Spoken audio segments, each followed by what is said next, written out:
Galileu Galilei, vamos pronunciar a sentença.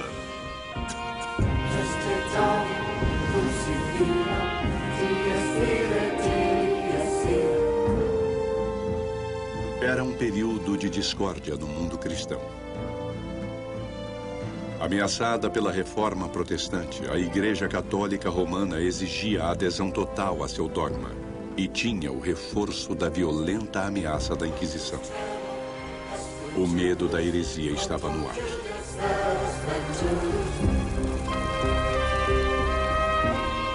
Nessa era conturbada, Galileu Galilei se tornaria o cientista mais renomado da Europa. Ele era muito confiante, era um escritor brilhante, tinha uma inteligência tremenda. Se existe alguém a quem se pode atribuir a criação da ciência moderna, esse alguém tem de ser Galileu. Suas primeiras experiências estabeleceram as bases da física moderna e suas observações revelaram novas verdades sobre o universo. O que temos em Galileu é um conjunto de coisas. Um homem que é mecânica e praticamente muito bom. Um homem que é ótimo filósofo sobre a natureza. E um homem que é ambicioso. Mas a ambição levou Galileu a questionar a visão da Igreja do mundo e a revolucionar nossa compreensão de astronomia.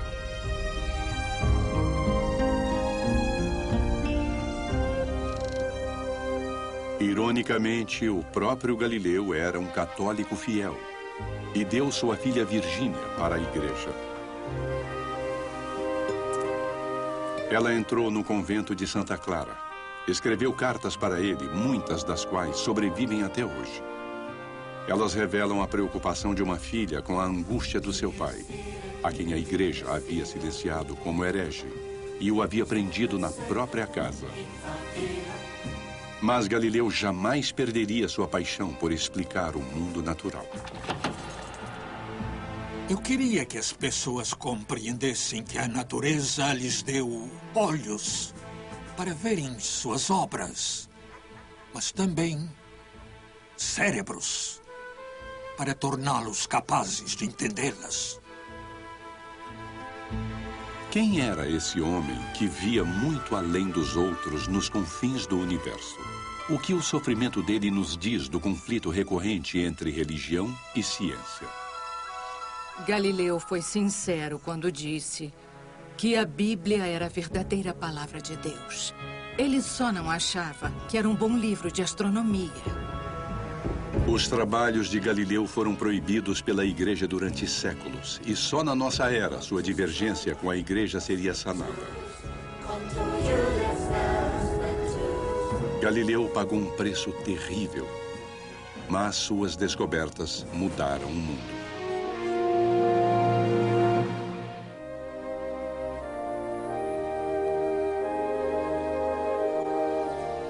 Galileu nasceu em um mundo em que cada manhã corroborava o preceito comum de que o Sol se movia em torno da Terra. Essa crença era confirmada porque o Sol parecia passar pelo céu todos os dias. Era uma visão do universo originalmente estabelecida pelo filósofo antigo Aristóteles. No centro ficava a Terra estática, o lar do homem. O Sol era apenas um dos muitos corpos celestes que circulavam incessantemente em volta dela. Discordar desse antigo preceito poderia ser perigoso. Uma estátua do padre Giordano Bruno marca em Roma o local onde ele foi queimado vivo, devido a uma série de crenças não ortodoxas. O Vaticano considerava a astronomia uma investigação da obra de Deus. As universidades da Igreja tinham 7 matérias básicas que você era obrigado a estudar antes de entrar em filosofia e teologia. Uma dessas matérias era astronomia. Estudar os astros era uma forma de se afastar da vida mundana e de entrar em um mundo mais transcendente, um mundo que era lindo, que era eterno.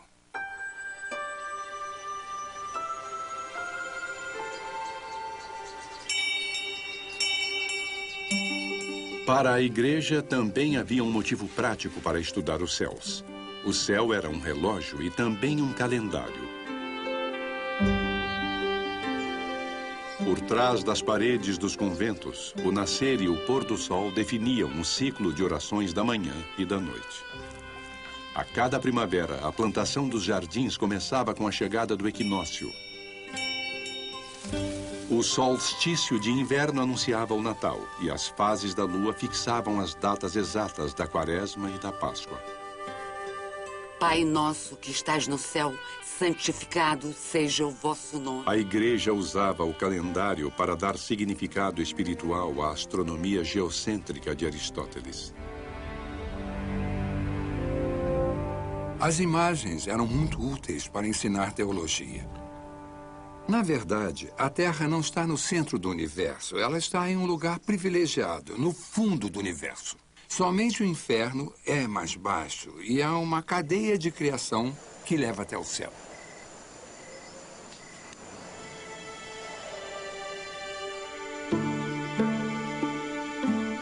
Enquanto jovem, Galileu namorou brevemente com a ideia de se tornar padre. Em vez disso, ele ingressou na Universidade de Pisa como estudante de medicina em 1581.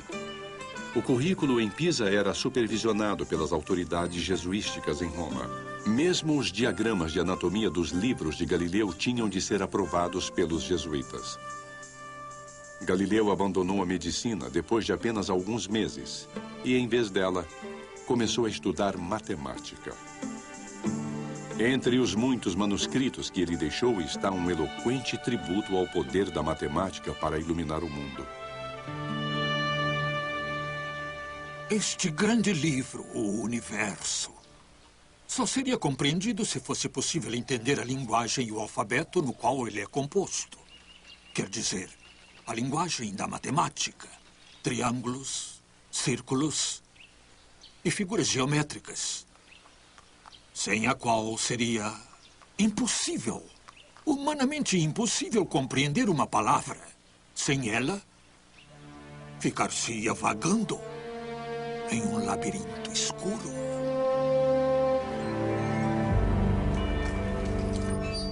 É tão confuso o mundo. Onde encontramos a verdade? Onde está a verdade? E houve um tipo de consenso que Galileu sentiu profundamente de que na matemática você tinha a realidade. Se havia um lugar onde os seres humanos podiam pensar como Deus, era quando pensavam na matemática. Então, vamos combinar a observação precisa da natureza e vamos aplicar essa técnica de pensamento que sabemos que Deus compartilhará conosco, que é a matemática. E vamos colocar as duas juntas. Então, teremos uma base realmente segura na qual podemos estudar as coisas. Galileu levou seus estudos matemáticos à Universidade de Pádua, a 65 quilômetros de Veneza, distante o suficiente de Roma para estar longe da influência dos jesuítas e de seu currículo aprovado oficialmente.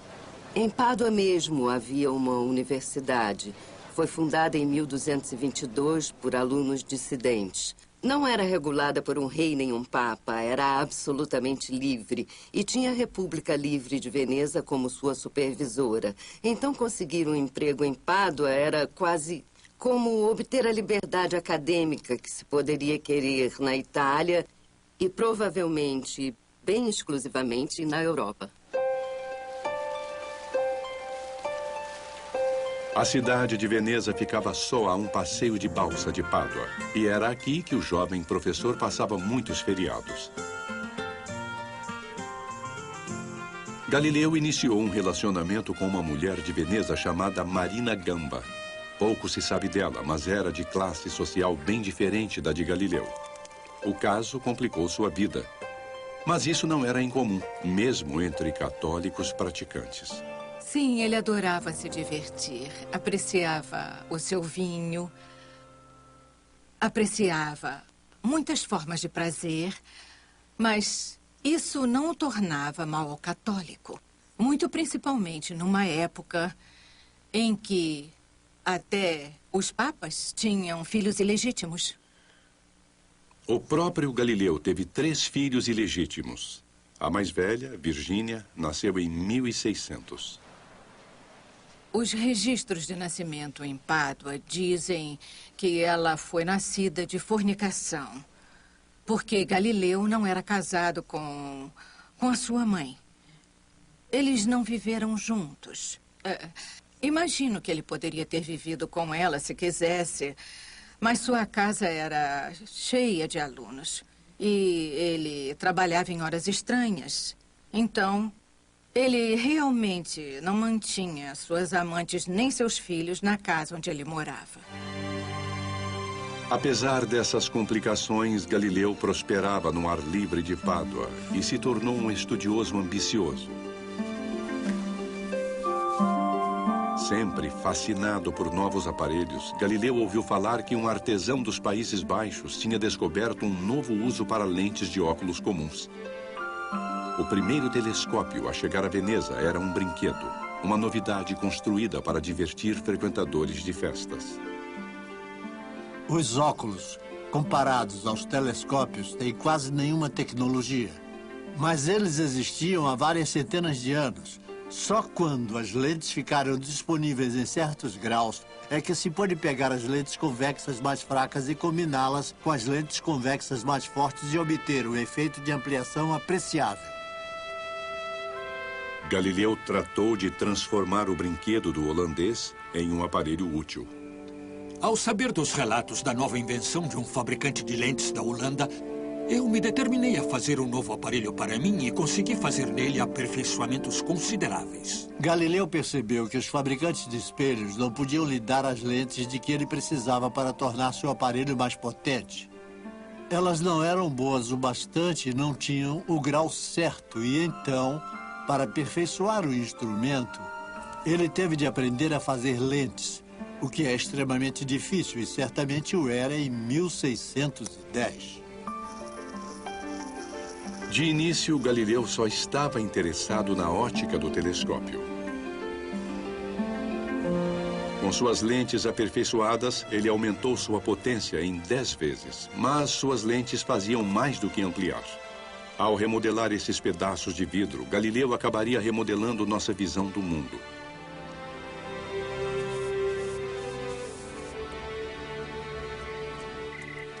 Com seu telescópio, primeiro Galileu começou a ganhar dinheiro.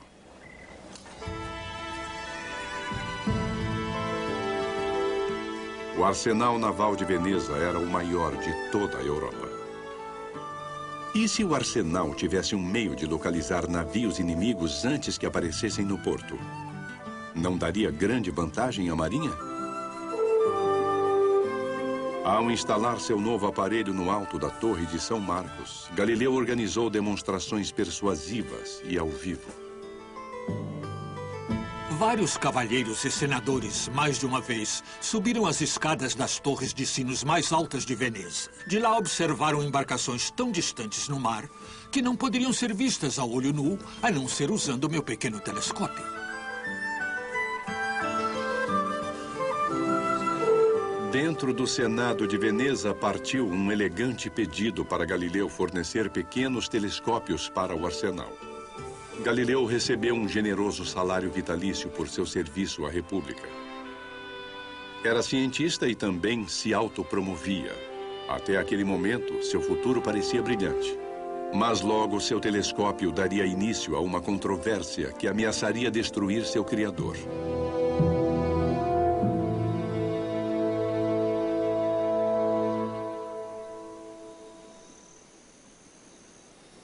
A filha de Galileu tinha apenas 9 anos de idade em uma noite de novembro de 1609. Foi a noite em que Galileu apontou seu novo telescópio pela primeira vez para a Lua, que se punha atrás das colinas de Pádua, e começou a esboçar o que ele observava. Foi o início de 8 semanas de noites em claro em seu pequeno quintal, repentinamente transformado no primeiro observatório astronômico do mundo. Pelas minhas observações, fui levado a crer que a superfície da Lua não é lisa, não é uniforme, como muitos filósofos acreditam que ela e outros corpos celestes sejam. Mas é, sim, desigual, acidentada e cheia de cavidades e proeminências, tendo, assim como a face da Terra, relevos de cadeias de montanhas e vales profundos. A lua que Galileu via era parecida com a Terra, e ele desenhou seus traços com detalhes parecidos com os da Terra. Se a superfície de um corpo celeste se assemelhava à Terra, talvez os céus e a Terra não fossem tão diferentes como todos achavam. Galileu observou a Lua em uma série de fases e parece que fez algumas adaptações no seu instrumento. E então, a partir daí, ele começou a explorar os planetas. Júpiter estava na posição mais favorável para ser observado. Estava mais perto da Terra naquele momento em particular. E quando Galileu olhava para Júpiter, ele via 3 estrelinhas muito brilhantes e visíveis a olho nu alinhadas com Júpiter. E ele comentou isso, não tinha ideia do que eram. Quer dizer, ele pensou que fosse o que chamam de estrelas fixas, ou seja, o que chamamos de estrelas. Mas então, já que tinha uma configuração tão incrível, ele voltou a elas na noite seguinte. E, bom, ainda havia 3 estrelas, mas sua posição em relação a Júpiter tinha mudado. E então, em uma semana, ele percebeu que o que temos aqui são luas de Júpiter. Como a Lua gira em torno da Terra, essas luas giram em volta de Júpiter, e elas são 4. 4 planetas nunca vistos desde o começo do mundo até o momento presente. Essas estrelinhas errantes fazem suas jornadas em volta do planeta Júpiter com uma velocidade maravilhosa e com movimentos diferentes entre si, como crianças da mesma família. Em pouco mais de uma semana, Galileu tinha descoberto os primeiros novos corpos astronômicos desde os tempos antigos. Essa descoberta ia de encontro à crença comum de que os céus giravam em torno da Terra. No fim, isso o levaria a desafiar o dogma da Igreja. Mas, no momento, Galileu estava eufórico. Ele se apressou em imprimir porque sabia que podia ser roubado. Da descoberta da primeira observação dos satélites de Júpiter até ele perceber que eram luas, 7 de janeiro a 15 de janeiro. Ele estava no prelo em 12 de março e o livro foi lançado. Sidereus Núncios, o mensageiro das estrelas, foi um anúncio entusiasmado da astronomia telescópica. A primeira edição acabou em poucos dias e a notícia se espalhou em toda a Europa sobre Galileu e seu incrível telescópio. Galileu tornou-se defensor de uma nova astronomia e da observação científica. Mas, conforme sua fama se espalhava, também se espalhava sua reputação de arrogância. Senhor, sua ignorância de astronomia me confunde. Acho que se cuspisse no chão, veria uma nova estrela no brilho da sua própria saliva.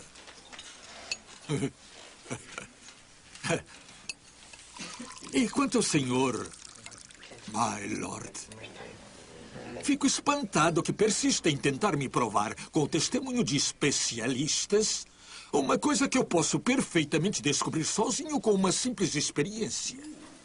Testemunhas são úteis, é claro, em questões difíceis do passado. Um juiz pode, por exemplo, chamar uma testemunha para confirmar se Giovanni foi esfaqueado ou não. Mas ele não vai chamar uma testemunha para confirmar se Giovanni foi esfaqueado quando tem o ferimento diante dele. Não compreende? Ele pode ver com os próprios olhos. A modéstia nunca foi o ponto forte do jovem professor. Sou grato a Deus por ter me concedido a graça de ser o primeiro observador de uma coisa admirável que ficou escondida todas essas eras. Tornando o invisível agora visível, o telescópio estava começando a revolucionar a astronomia. Desde tempos antigos, os astrônomos tentavam explicar os movimentos observados dos corpos celestes, supondo que eles eram ligados a esferas de cristal transparente, girando esfera dentro de esfera. O astrônomo grego Ptolomeu elaborou muito bem o sistema em grandes detalhes para explicar os movimentos do Sol, da Lua, das estrelas e dos planetas. Tudo isso podia ser visto a olho nu.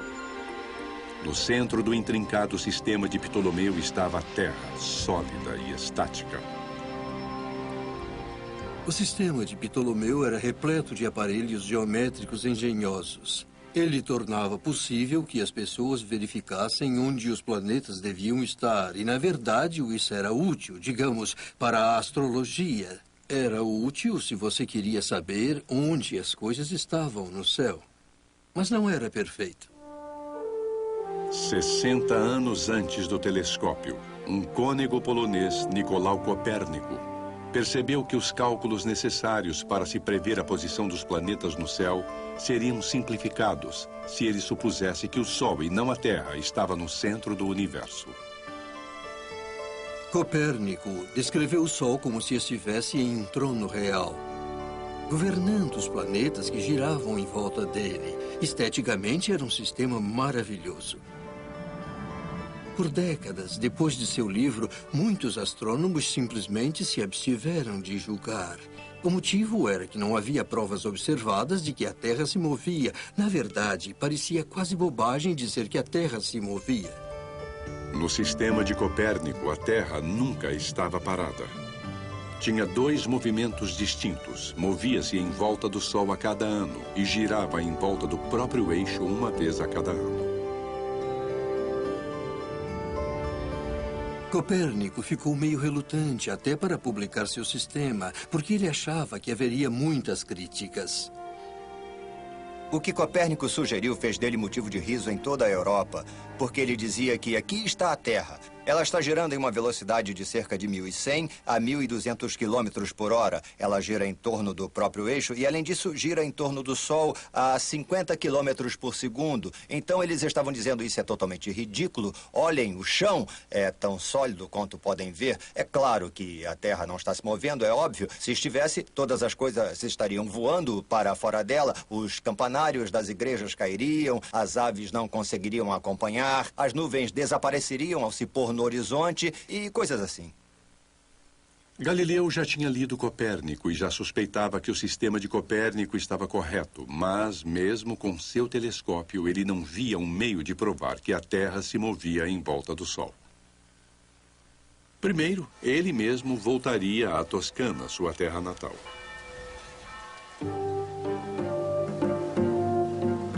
Florença, a capital da Toscana, exercia uma grande atração no jovem astro em ascensão. Nobre lar de Dante e Michelangelo, Florença era governada há séculos pela família Médici.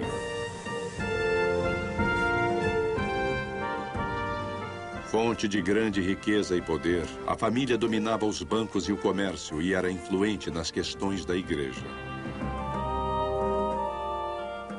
O brasão dos Médici adornava palácios em toda a cidade. Para Galileu, não poderia haver maior honra do que ter como patrono o Duque Cosimo de Médici. Galileu procurava a ascensão social e diversas vezes ele tentou obter o apoio dos Médici. E aqui ele vê sua oportunidade. O grão-duque da Toscana é um de 4 irmãos. Galileu descobriu 4 luas em volta de Júpiter. Com sagacidade, ele quer dar o nome dos patronos Médici a elas. Uma cópia do Mensageiro das Estrelas, o melhor telescópio de Galileu e um pedido pessoal são despachados para Florença. Depende de nosso soberano se vou passar o resto de meus dias aqui em Veneza ou se vou retornar a Florença. Se tiver de retornar, desejo que Sua Alteza me conceda uma licença, sem que eu tenha de me ocupar em lecionar. Finalmente, desejo de Sua Alteza que, além do título de matemático, seja anexado o título de filósofo. Galileu diz que sua posição está ruim em Pádua. Ele não tem tempo de pesquisar e é muito solicitado por alunos. Na verdade, gostaria muito de servir a um grande governante e fazer suas pesquisas.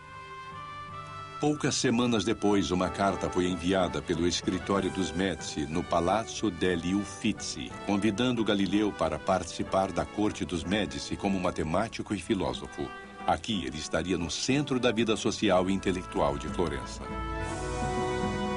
Os florentinos eram conhecidos por discutir sobre tudo, por terem discussões acaloradas, e era isso que Galileu queria. E ele conquistava enorme atenção, e tinha mais status ainda por estar ligado à corte do Grão-Duque.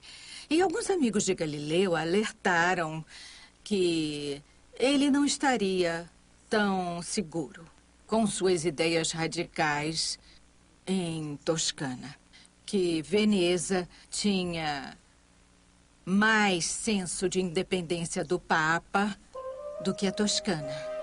Os Médici eram ricos e cultos, mas também estavam em dívida com Roma. Com fortes laços com o Vaticano, a família tinha produzido muitos papas e cardeais. Talvez não soubessem das dificuldades que seu novo filósofo traria para si mesmo. Deixando para trás sua amante e seu jovem filho, Galileu colocou sua filha Virgínia e a irmã mais nova, Lívia, no convento de São Mateus em Arcetri, nos arredores de Florença. Não era incomum na Itália, naquela época, colocar moças em um convento por proteção, para garantir que permanecessem virgens, embora não houvesse garantias.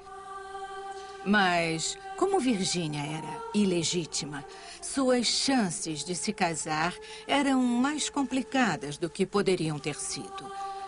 Ela precisaria de um grande dote e de um marido adequado. E Galileu não era um homem rico.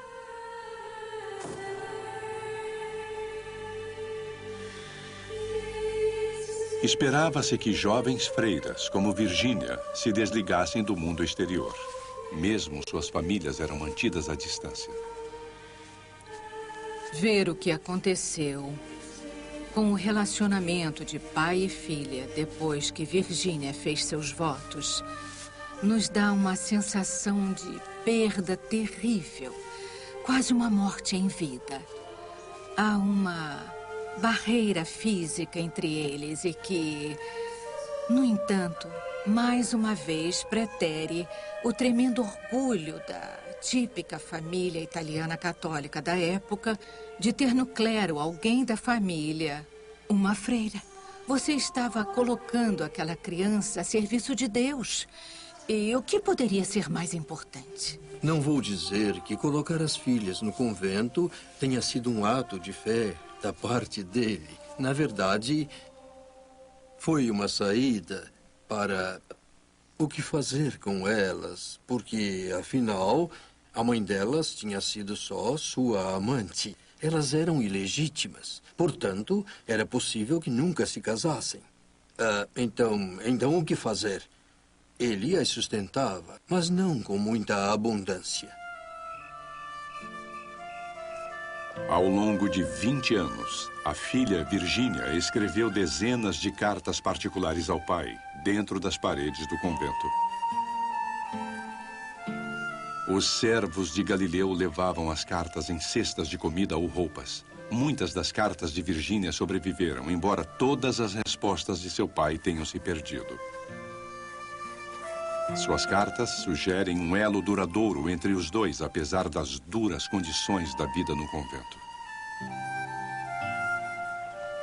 Ilustre Senhor Pai, meu quarto está terrivelmente frio agora e não sei como serei capaz de suportar isso, Senhor. A menos que me ajude me cedendo uma de suas cobertas, uma de que não precise mais. Estou devolvendo o resto de seus colarinhos, que eu já costurei. Rogo ao Senhor que lhe conceda o maior bem-estar possível. De São Mateu, em Arcetri, sua amorosa filha.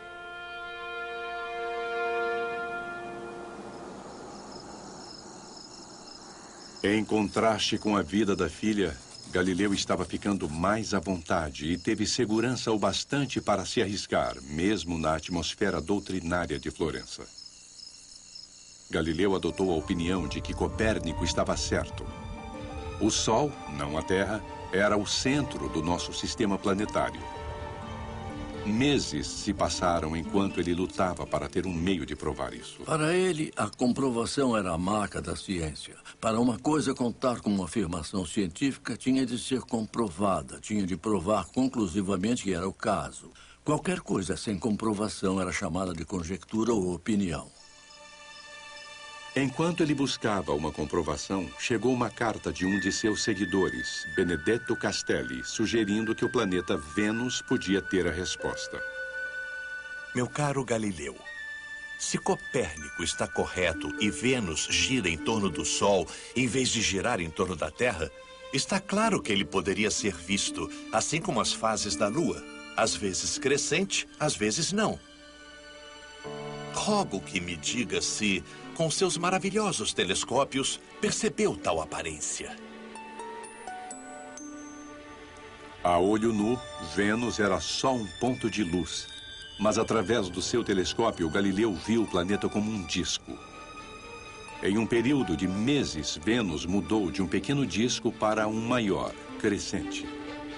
Galileu imediatamente compreendeu que em um sistema em que o Sol está no centro, esse crescente apareceria como Vênus, circulando em uma órbita entre o Sol e a Terra. Vênus deve estar girando em torno do Sol e não da Terra.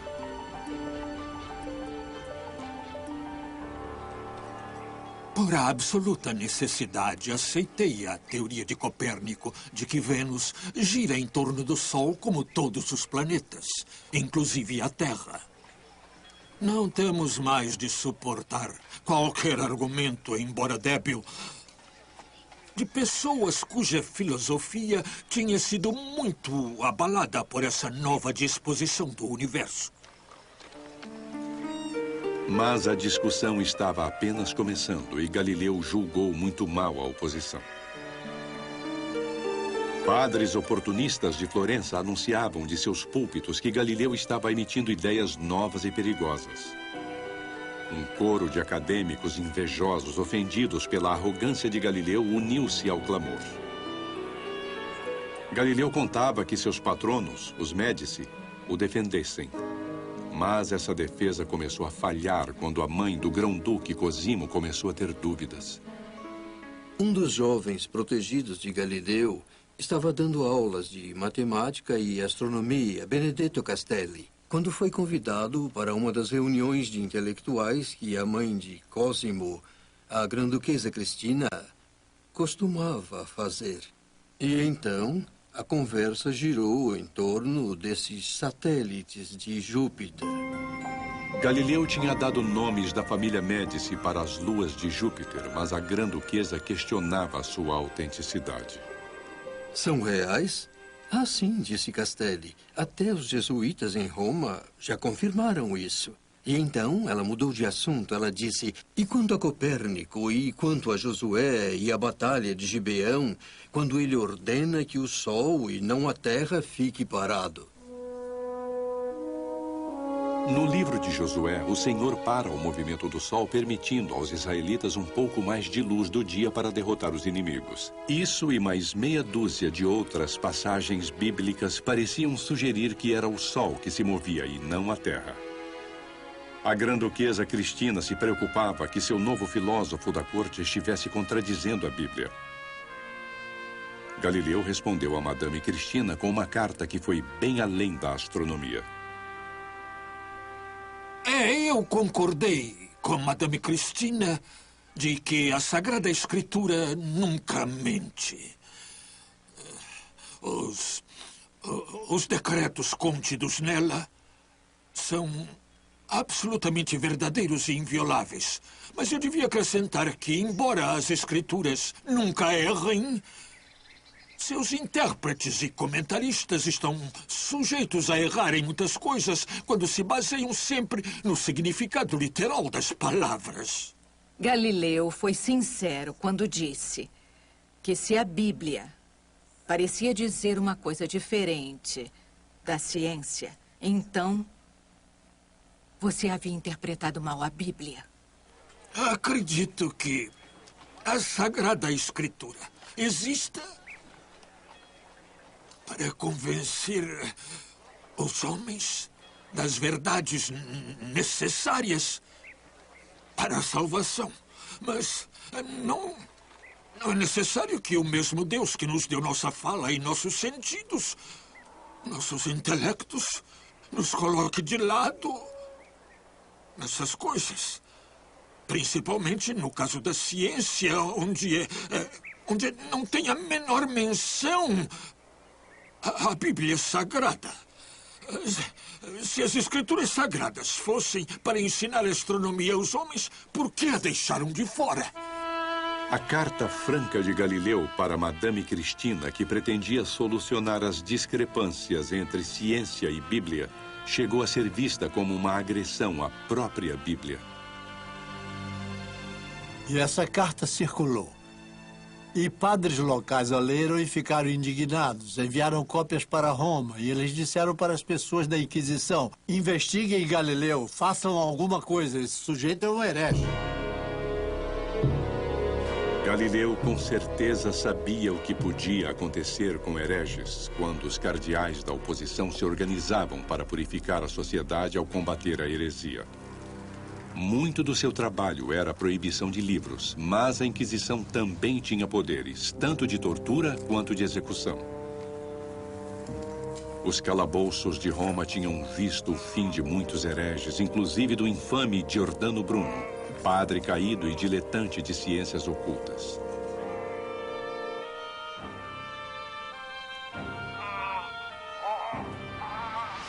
Para a Inquisição, medidas extremas eram justificadas. Fosse qual fosse a dor aplicada para salvar a alma de um herege, não era nada comparada à dor da danação eterna.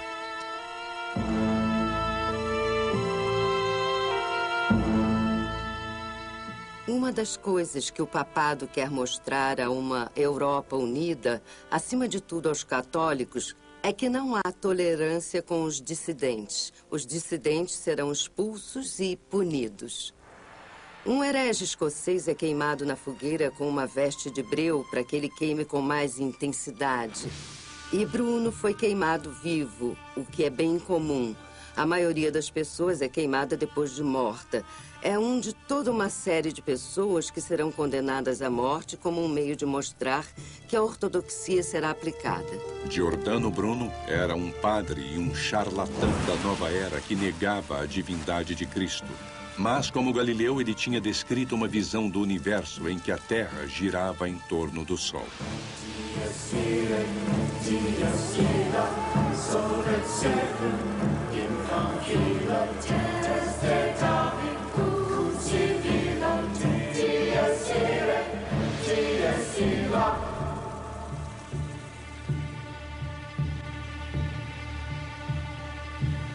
Há muitas visões diferentes de quanto o paralelo de Bruno pesou para Galileu, sem dúvida. Deve ter tido alguma influência. É claro que ele percebeu o que aconteceu com Bruno. Duvido que ele tenha se achado em perigo de sofrer aquilo, mas ao mesmo tempo, no fundo havia aquela ameaça se agigantando. Se ele desafiasse a Inquisição, poderia sofrer punições severas. Por trás da execução de Bruno estava o maior inquisidor de Roma, o martelo dos hereges, cardeal Roberto Bellarmino.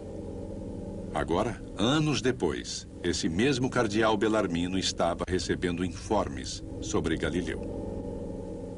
Teólogos da igreja estavam alertas às possíveis implicações do que Galileu estava fazendo. E havia um registro de Galileu crescendo vagarosamente em Roma, na Inquisição.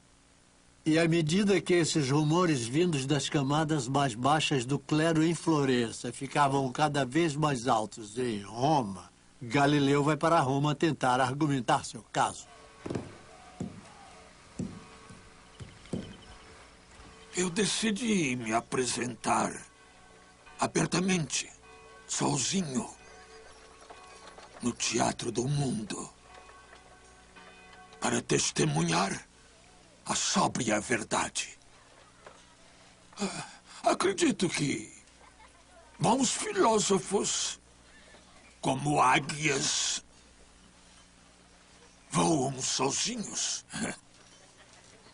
não em bandos, como os estorninhos.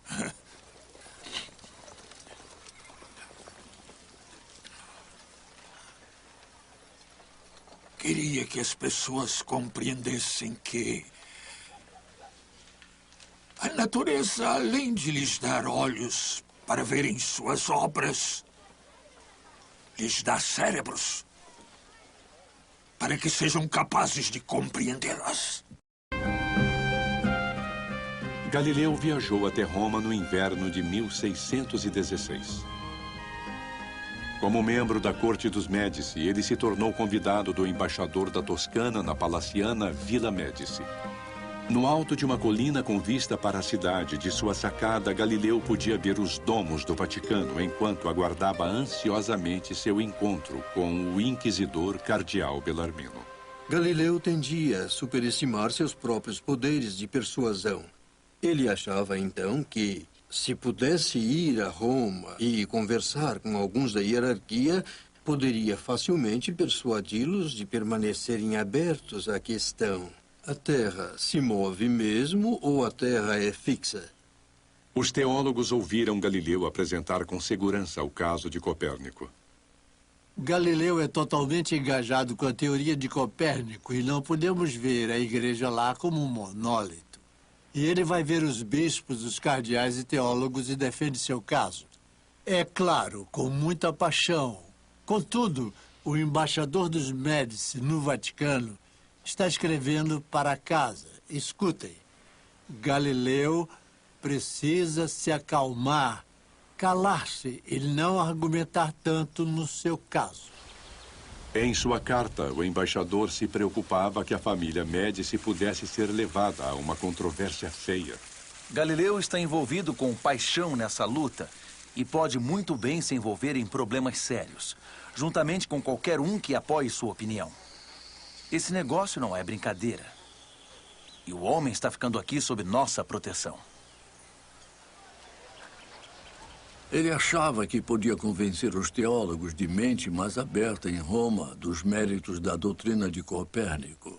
Ele também achava que podia convencê-los de que, antes de mais nada, a questão da astronomia não era uma questão para teólogos. E então, mesmo embora ele devesse saber muito bem dos poderes e perigos de se opor à Inquisição, evidentemente achou que seus próprios poderes de persuasão eram tais que ele poderia convencê-los da sua opinião. Mas assim que ele começou a explicar o sistema de Copérnico, também emitiu sinais de alarme e os conservadores da Igreja Católica decidiram que alguma coisa tinha que ser feita. Na verdade, Galileu deu boas-vindas à chance de apresentar seu caso ao cardeal Bellarmino. Ele ouvira dizer que Bellarmino se interessava por astronomia e era fascinado pelo telescópio. O próprio Bellarmino, que começou interessado em ciência, à medida que progredia em ciências, percebeu que havia uma série de aspectos na descoberta científica que ameaçavam a ortodoxia como ele a via. E percebeu que a ciência poderia interferir na sua teologia. Então, naquele ponto, decidiu encerrar suas investigações científicas e ele fez uma escolha muito pessoal ao optar pela devoção em vez da curiosidade científica, que eu acho que nunca tem uma solução completamente satisfatória. E isso pode explicar um pouco de sua virulência em perseguir o que ele percebe como heresia científica. O devoto cardeal Bellarmino tinha consentido em queimar homens vivos, mas ele era etéreo e não mundano. Mesmo as famílias de governantes da Itália consideravam o cardeal um pouco santo demais. Para Galileu, contando com a influência dos seus patronos Médici, a devoção incorruptível do cardeal não era uma notícia boa. Mas Galileu nem teve chance de convencer Bellarmino. 3 dias antes de seu encontro planejado com o cardeal, o Santo Ofício da Inquisição reuniu-se no Colégio Romano para votar as teorias de Copérnico. Os teólogos se envolveram e deram sua opinião profissional sobre a questão. E essa opinião profissional é que a proposta de que o Sol é o centro do mundo e de que a Terra gira em torno do Sol são propostas, segundo as Escrituras, hereges. A votação foi de 11-0. A hipótese de que a Terra se movia era tola e absurda. A crença de o Sol ser o centro do mundo era uma questão de heresia formal. O cardeal Bellarmino usaria seu encontro com Galileu para entregar o édito. Galileu será instruído formalmente a não defender a posição de Copérnico. E mais, na decisão afirma-se que se Galileu recusar-se a obedecer, vai ser silenciado. Galileu é forçado a se voltar contra Copérnico, cujo trabalho é adicionado ao Índex de Livros Proibidos.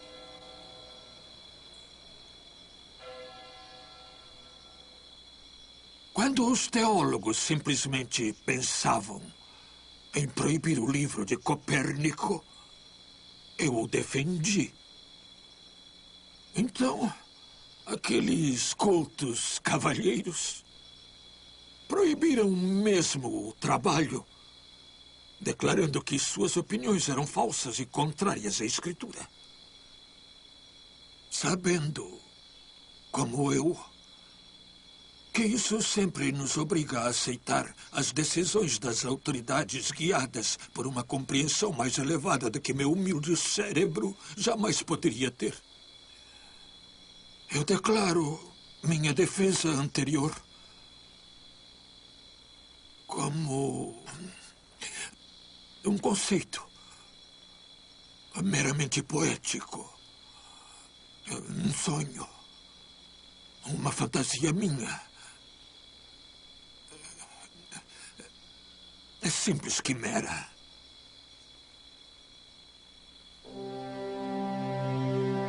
Galileu estava certo de que podia fazer a igreja aceitar sua nova astronomia. Mas, em vez disso, a situação tinha ficado muito pior. Com uma assinatura, a igreja tinha banido Copérnico e, por enquanto, havia calado o maior cientista da Itália.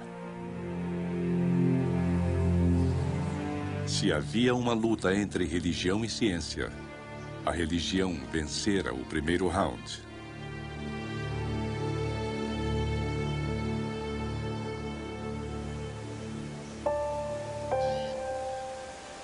Poucos meses depois da colisão de Galileu com a igreja, sua filha mais velha abraçou um de seus mais antigos rituais.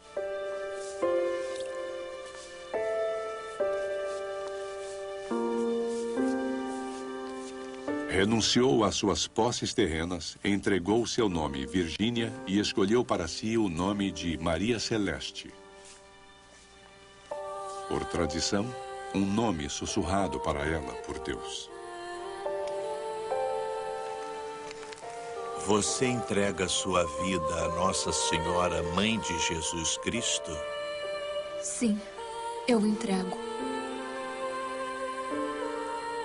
Acho que ela escolheu o nome Maria Celeste porque ela era muito interessada nas estrelas. É claro que não é um nome absurdo para uma freira. Poderia ter sido escolhido totalmente em um contexto religioso e ainda assim faria sentido. Mas ela era tão inteligente que sinto que é certo que essa foi a intenção dela. Aqui está a tua serva, nossa irmã. Eu sou Maria Celeste, para a glória de Deus, e serei fiel a esta família religiosa. Em nome do Pai, do Filho e do Espírito Santo. Amém.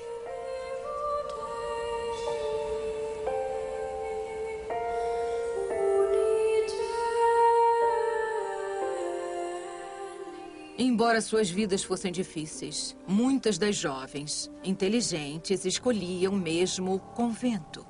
Porque sabiam que seria um lugar onde poderiam pensar e escrever, e elas teriam mais status na sociedade do que poderiam ter, mesmo como mulheres casadas e com filhos.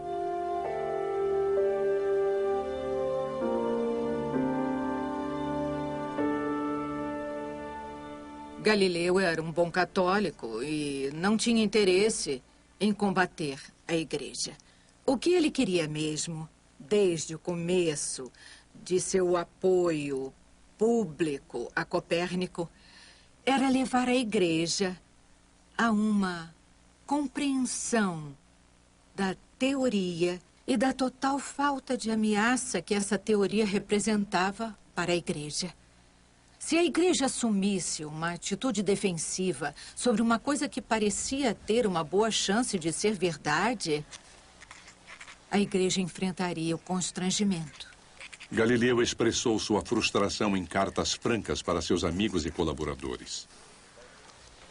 Banir Copérnico, quando sua doutrina é reforçada diariamente com muitas observações novas, me parece ser uma contravenção da verdade, escondendo e suprimindo-a quando ela está clara e simplesmente revelada. Apesar dos avanços de Copérnico, mesmo quando suas teorias estão envoltas em mistérios tão sublimes e conceitos tão profundos que centenas das mentes mais capazes não os compreenderam. O cardeal Bellarmino pode ter fechado a porta para Copérnico, mas sua filosofia deixou uma pequena fresta para Galileu entrar. O cardeal Bellarmino tinha argumentado que a igreja pode mudar de opinião, mas só se houver prova real de que a Terra gira em torno do Sol. A igreja não aceitava a afirmação de Galileu de que as fases de Vênus provavam que o Sol era o centro do universo. Então ele começou a procurar provas físicas de que a Terra estava se movendo. Desde sua juventude em Veneza, quando o nível da água podia subir ou descer muitos centímetros por dia, Galileu tinha desenvolvido um interesse pelas marés. Assim como a água se move para frente e para trás em um recipiente em movimento, Galileu raciocinou que a Terra, como um recipiente gigante girando em torno do seu eixo, poderia fazer as marés subirem e descerem 2 vezes ao dia. Ele acreditava que o movimento de maré, um corpo de água como o Mediterrâneo, poderia oferecer provas de que a Terra se movia. Fazer a água contida na bacia do Mediterrâneo se comportar como o faz está além da minha imaginação e talvez da de qualquer outro que se aprofunde um pouco mais nessas reflexões. Alguns dizem que Aristóteles, depois de observar as marés por um longo tempo de alguns penhascos, mergulhou no mar em um acesso de desespero e destruiu sua vida por causa desse mistério. Até esse ponto ele tinha sido usado. Em 1616, ele fez circular entre alguns cardeais um tratado sobre as marés, no qual ele argumentava que essa era uma prova real, física, de que a Terra se movia. Ele pensa com entusiasmo, com paixão, que essa é a chave para provar, para demonstrar os movimentos da Terra, observando os movimentos das marés. Agora sabemos que isso é incorreto, mas ele pensou que era a resposta. Pela primeira vez, a intuição de Galileu falhou. Embora um elo entre as marés e as fases da Lua houvesse sido observado durante séculos, Galileu rejeitou a ideia. Para ele, a sugestão de que a Lua podia influenciar os acontecimentos na Terra era assunto de astrologia ou ocultismo. A busca de provas físicas da rotação da Terra levaria mais 200 anos.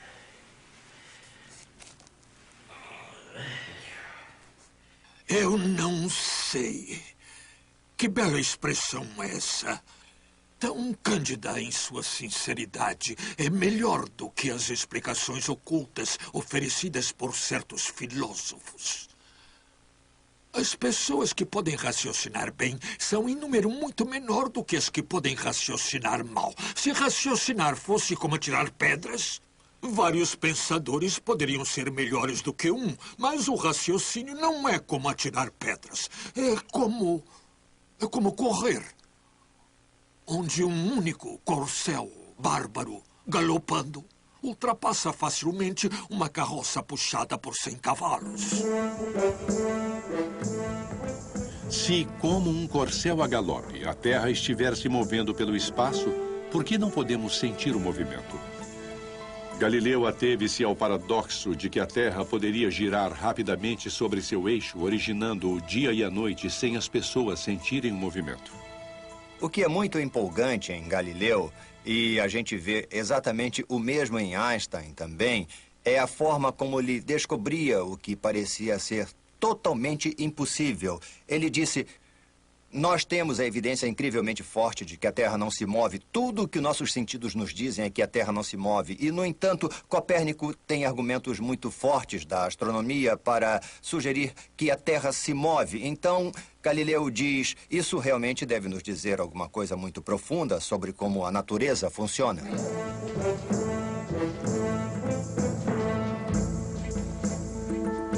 Então ele pensou em uma experiência intrigante. Usou um cavalo para representar o movimento da Terra. Se o cavaleiro deixasse cair uma bola enquanto estivesse parado, a bola, é claro, cairia direto, tocando o solo ao lado do cavalo.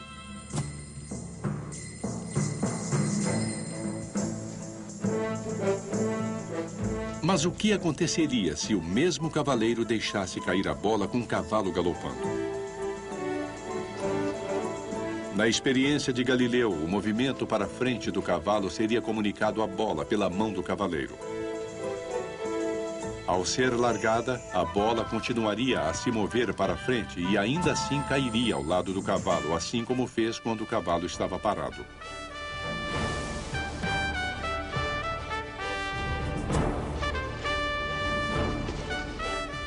Para Galileu, quando o cavalo e a bola compartilharam o mesmo movimento, era como se o movimento não existisse. Se a Terra estivesse se movendo, seríamos levados com ela sem consciência do seu movimento? Existe um tipo de princípio de relatividade onde, se você estiver se movendo com a Terra, tudo compartilha o mesmo movimento. Não só a Terra está se movendo, mas eu compartilho desse movimento também. E, portanto, está tudo escondido.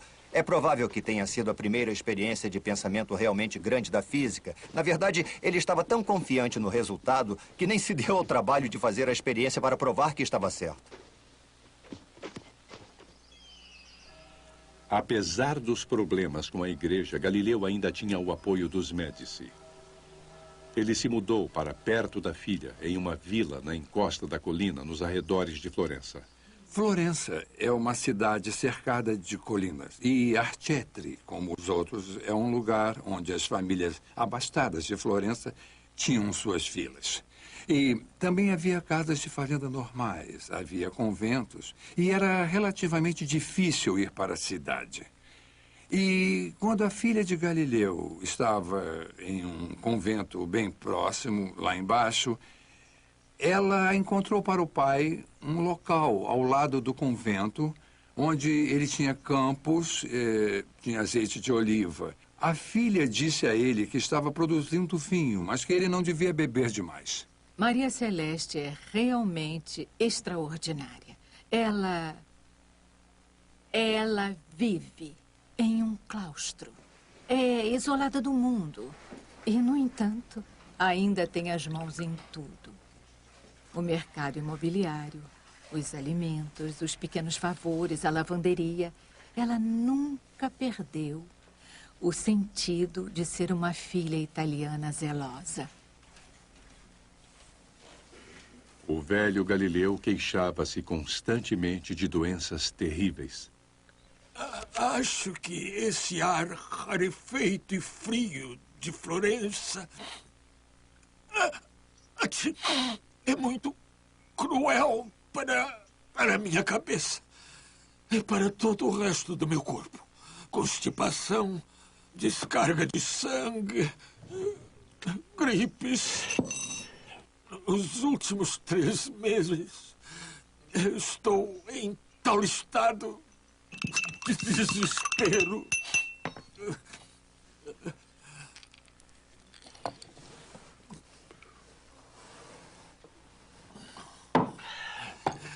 Estou praticamente confinado a meu quarto. Não, a minha cama. Sem o benefício nem de sono e nem de descanso.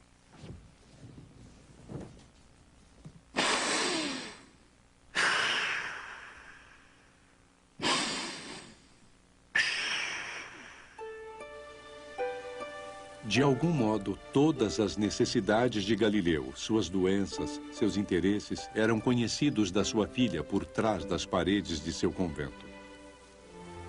Ilustríssimo Senhor Pai, por favor, não se esqueça da grave condição em que se encontra e tenha um pouco mais de amor por si mesmo do que pelo jardim. Nesse período de quaresma, faça esse único sacrifício, pelo menos por mim. Prive-se por um tempo do prazer do jardim. Sacrifício e exaustão eram condições que a irmã Maria Celeste conhecia bem. O convento, onde Virgínia se tornou Maria Celeste, era particularmente pobre. Sendo um convento das pobres claras, era, é lógico, comprometido com a pobreza. Era seu modo de vida, um modo de vida escolhido.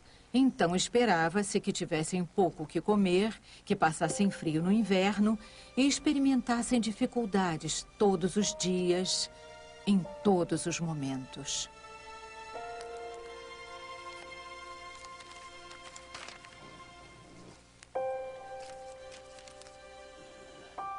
Senhor, eu lhe garanto que nunca fico incomodada pelo tédio, mas antes pela fome provocada, creio eu, pelo frio do meu estômago, que não recebe o total complemento de sono que exige.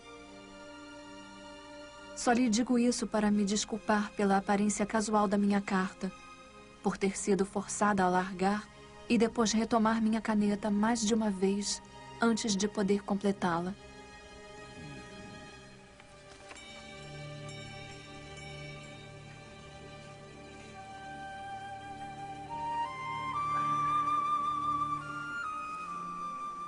Maria Celeste tem uma personalidade brilhante. Ela está em um lugar sombrio, tem pelo menos uma freira que tenta se suicidar nesse convento. E, no entanto, Maria Celeste sempre tem uma forma de ver o propósito mais elevado, o bem maior que nunca falha. Tal submissão tão encantadora para com a fé não era um caminho que Galileu seguiria. Ele jamais poderia seguir o exemplo de obediência da filha à igreja, nem mesmo sob os olhos vigilantes da Inquisição.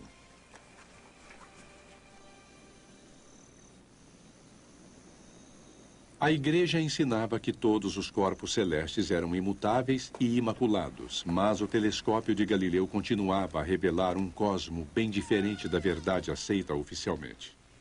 Mesmo na superfície brilhante do Sol, Galileu observou pontos escuros, que ele denominou manchas solares.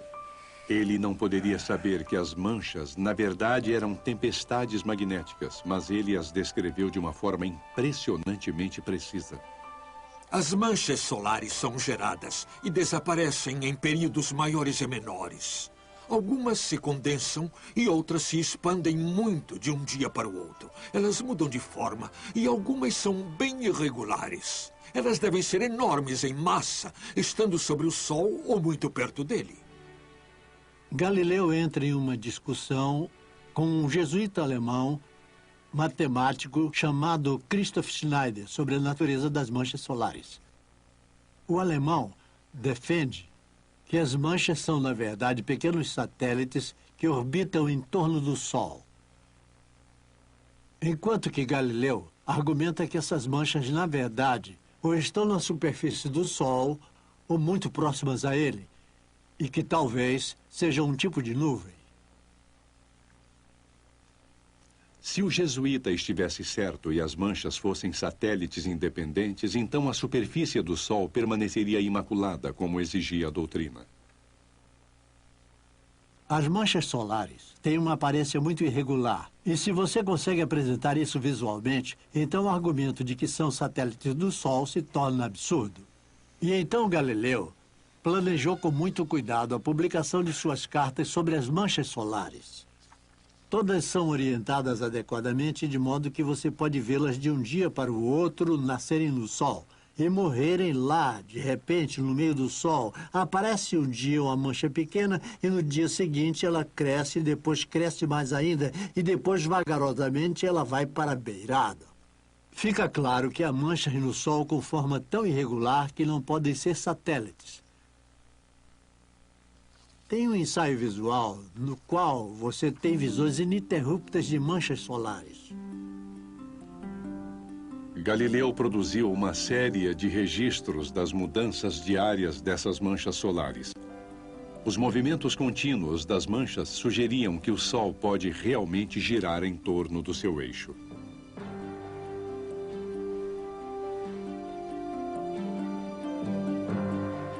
A evidência visual é aceita tanto pelos simpatizantes de Copérnico quanto pelas pessoas que ainda acreditam que a Terra é o centro do universo. Mas é a interpretação dessa evidência, e cada vez mais você vê os astrônomos conservadores então indo além dos limites, porque se você pode dizer que eles são satélites do Sol, ainda pode dizer que o Sol é perfeito. Galileu sabia que seus adversários estavam errados. Não importava se o matemático jesuíta desejava que o Sol fosse imaculado. Galileu tinha demonstrado manchas reais na superfície do Sol real.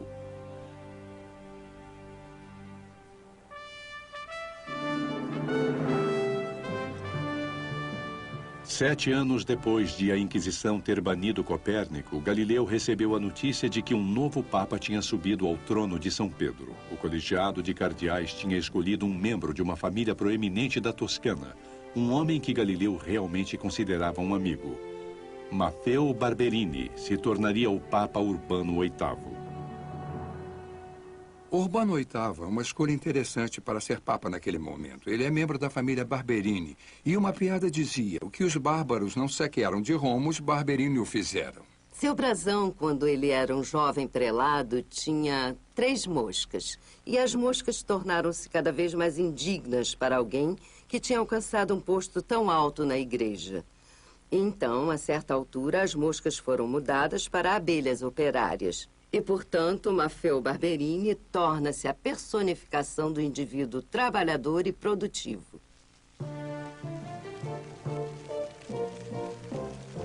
Tudo que você vê, que é sinal da bela Roma, da Renascença, começou, continuou ou se inspirou pelo que Urbano VIII fez. No fim da Via Vêneto, há uma fonte com 3 abelhas Barberini, para lembrá-lo qual papa lhe deu essa fonte de água e também para lembrá-lo de que você não deve ficar vadiando em volta da fonte. Deve fazer como a abelha e produzir mel. O novo Papa era grande fã de Galileu. Ele tinha escrito poemas para Galileu. E, de repente, a situação pareceu muito diferente do que era em 1616. Quando a novidade da elevação de Urbano VIII chegou ao convento, Maria Celeste esperou que o silêncio do seu pai nas mãos da igreja acabasse. Galileu compartilhou em segredo uma carta que recebeu de seu velho amigo, o Papa. Papai, a felicidade que senti devido à carta escrita para o senhor pelo Sumo Pontífice foi indescritível. A carta demonstra claramente o afeto que esse grande homem tem pelo senhor. Já li e reli a carta, exultando em particular. E aqui eu a devolvo, como insiste, sem tê-la mostrado a ninguém.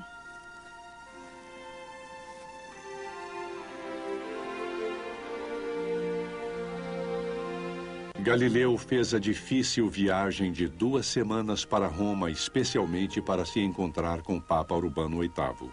Os 2 velhos amigos tiveram uma série de conversas enquanto passeavam pelos jardins do Vaticano.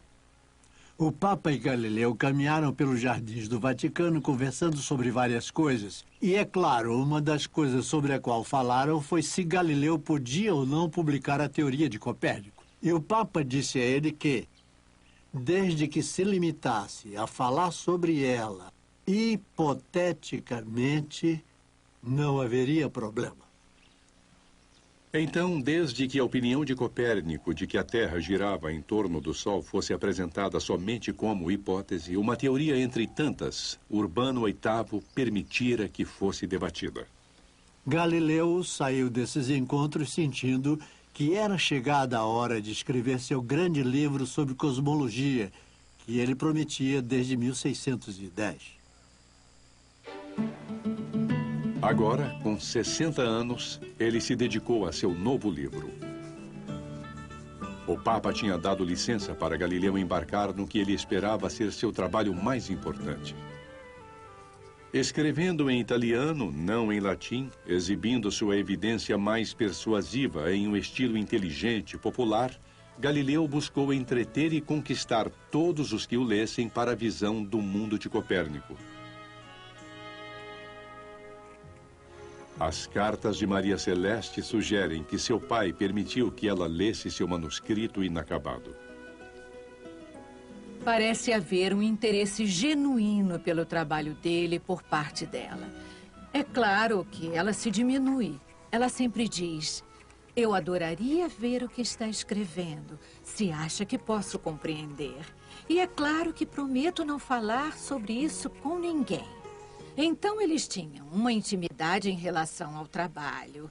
E, possivelmente, a coisa mais interessante que surge das cartas é essa forte indicação de que, enquanto ele está trabalhando no diálogo, o vai e vem de cartas começa a incluir uma coisa chamada cortes, que obviamente são pedaços de um manuscrito, e parece que é ela que está realmente preparando um manuscrito.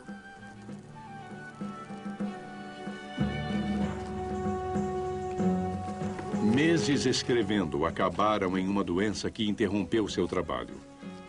Depois de 5 anos, o fim estava próximo.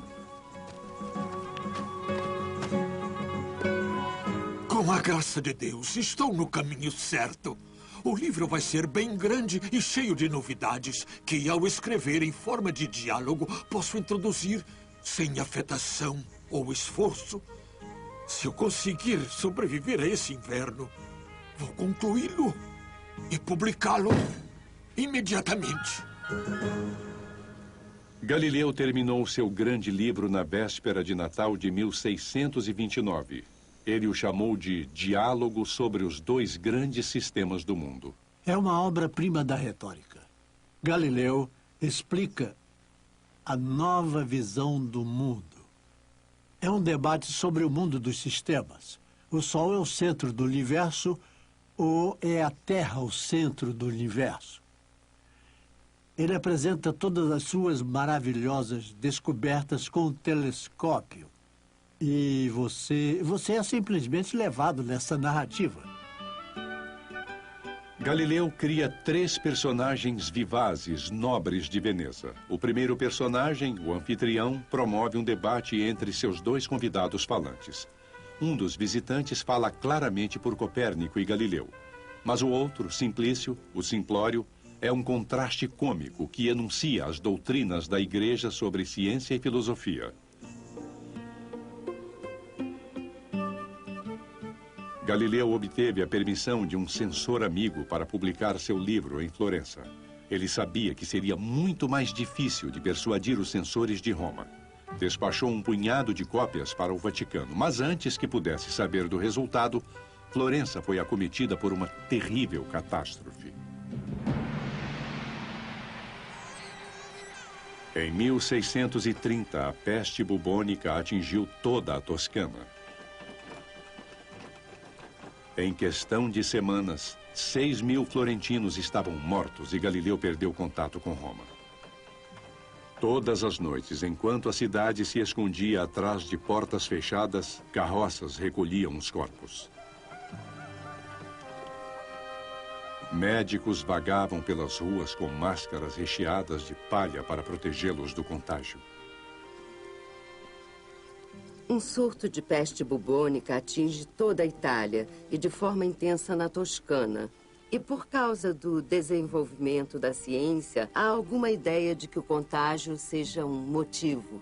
Então, há tentativas do Grande Duque da Toscana, que é um sistema de governo bem centralizado, de fazer quarentenas, quase sempre considerando desumano interditar as casas das pessoas.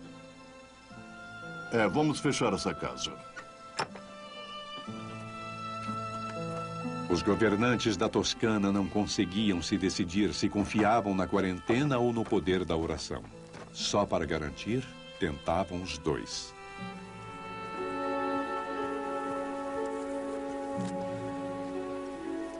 Uma procissão da Madonna de Impruneta pela cidade é uma forma de invocar o auxílio divino e, é claro, de ter uma procissão religiosa que, de certo modo, milita contra o efeito da quarentena.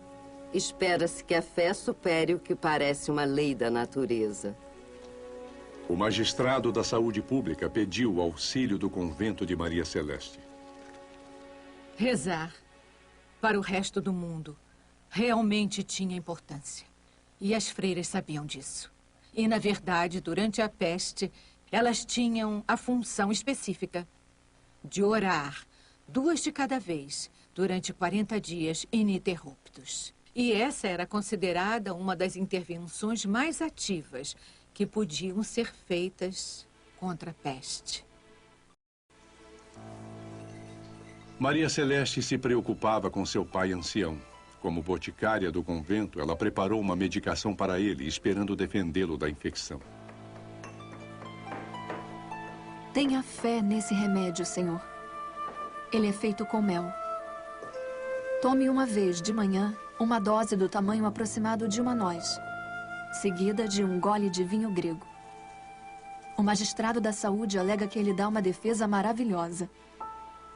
Por favor, use toda a cautela possível para se defender do perigo.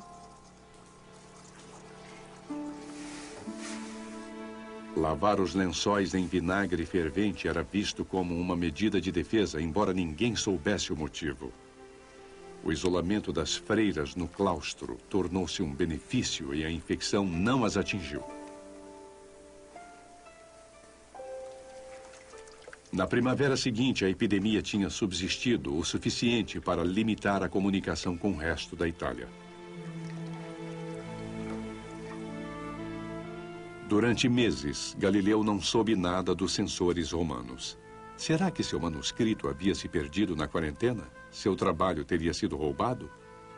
O censor florentino tinha endossado o livro, mas Galileu precisava da aprovação de Roma. O padre me contou mais de uma vez que lhe vieram lágrimas aos olhos enquanto ele lia. E reconheceu que deviam me implorar para publicar um livro desses. Enquanto isso, ele fica de lado. E a minha vida se desperdiça.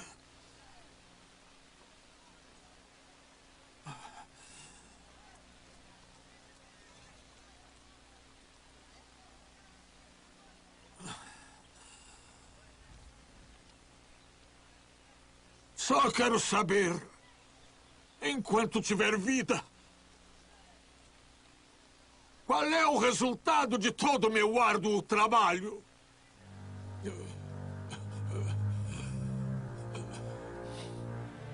Enquanto Galileu esperava, as cópias do seu diálogo passavam em silêncio entre os poderosos clérigos de Roma. Mas, curiosamente, o maior admirador de Galileu, o Papa, talvez nem tenha lido os diálogos. Em vez disso, Urbano VIII ouviu rumores. Rumores de que Galileu tinha posto suas palavras na boca de um tolo.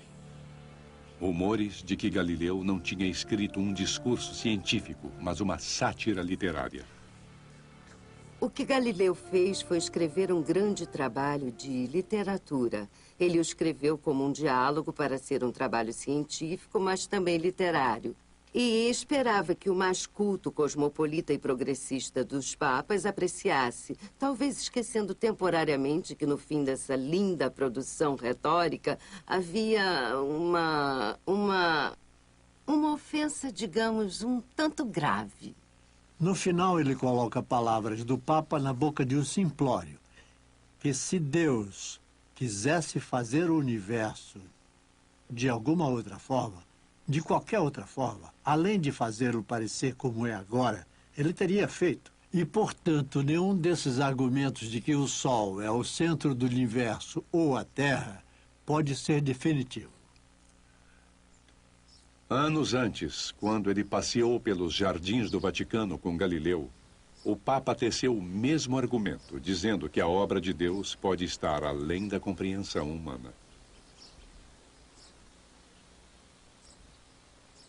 Os conselheiros de Urbano o convenceram de que ele tinha sido modelo para o Simplício e que estava sendo feito de bobo. Urbano ficou muito zangado com o livro. E os dois nunca mais se falaram. O Papa convocou uma comissão especial para estudar o caso de Galileu e olhar o manuscrito. E essa comissão recomendou um processo para a Inquisição. A Inquisição enviou um documento para Galileu ordenando que ele aparecesse em Roma em outubro próximo. O velho tentou adiar a viagem, alegando estado de saúde ruim. Perto do Natal, Galileu recebeu nova ordem para aparecer. Ele poderia ir voluntariamente ou então acorrentado. Enquanto ele se preparava para sair de Florença, a filha de Galileu buscou prepará-lo para sua aprovação. Pai, eu lhe peço para não pegar a faca desses problemas atuais pelo lado afiado. Em vez disso, pegue-a pelo lado cego. Use-a para cortar todas as imperfeições que possa reconhecer em si mesmo. E chegue à consciência da vaidade e da falácia de todas as coisas terrenas. Em Roma, Galileu mais uma vez pôde ver o Vaticano das janelas da Embaixada da Toscana. Mas durante meses, suas intimações para a Inquisição não apareceram. A ordem de julgamento finalmente chegou em abril. Como a maioria desses procedimentos, o de Galileu foi conduzido com estrita formalidade e perfeita civilidade.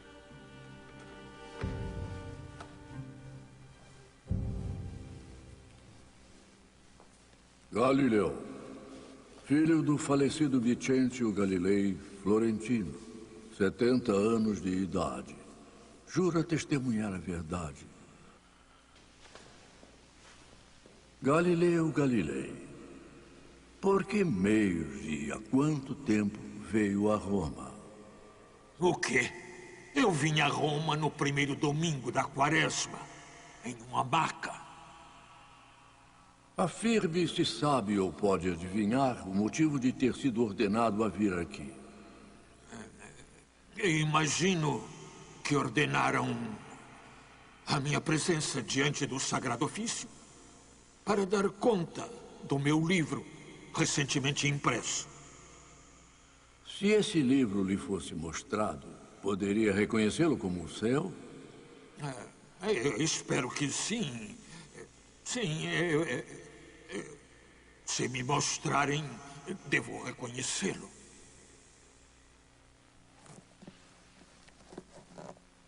Foi mostrado a ele um livro impresso em Florença no ano de 1632, com o título de Diálogo de Galileu Galilei, etc. E quando ele o olhou e inspecionou, disse: conheço esse livro muito bem e o reconheço como meu. E reconheço tudo o que ele contém, como tendo sido escrito por mim.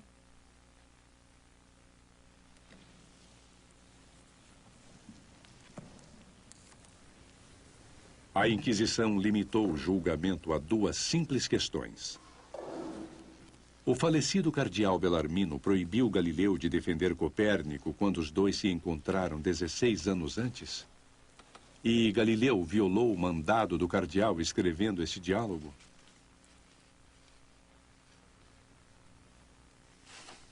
Que Galileu declare o que o eminente cardeal Bellarmino lhe disse quanto à decisão da Sagrada Congregação do Índex, em certo dia do ano de 1616.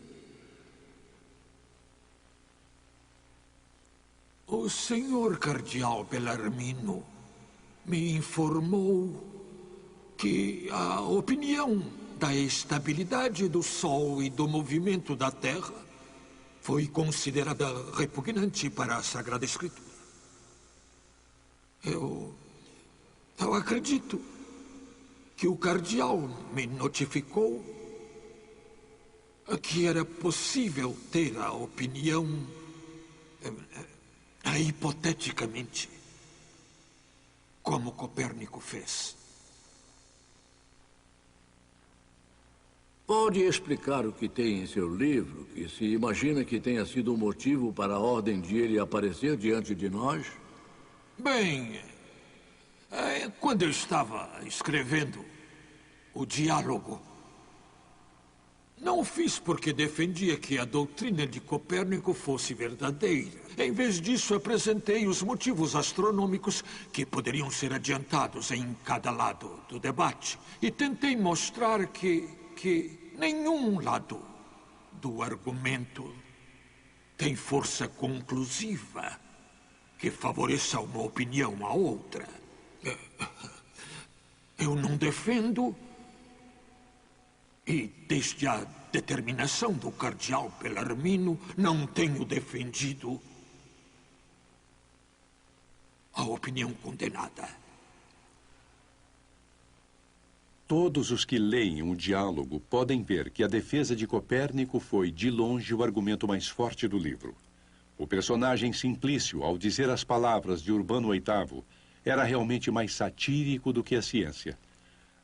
Galileu foi forçado a uma posição de falsa humildade, e humildade nunca foi o seu estilo. Com respeito ao tribunal, eu recentemente reli os meus diálogos, depois de 3 anos, e concordo que, em várias partes, um leitor ignorante de meus reais propósitos pode supor que diversos argumentos possam sugerir uma real convicção da minha parte. O meu erro, confesso, foi o da ambição. A natural inclinação de todos os homens com relação às suas sutilezas, de se mostrarem mais habilidosos do que outros homens ao criar argumentos a favor de propostas, mesmo que falsas propostas.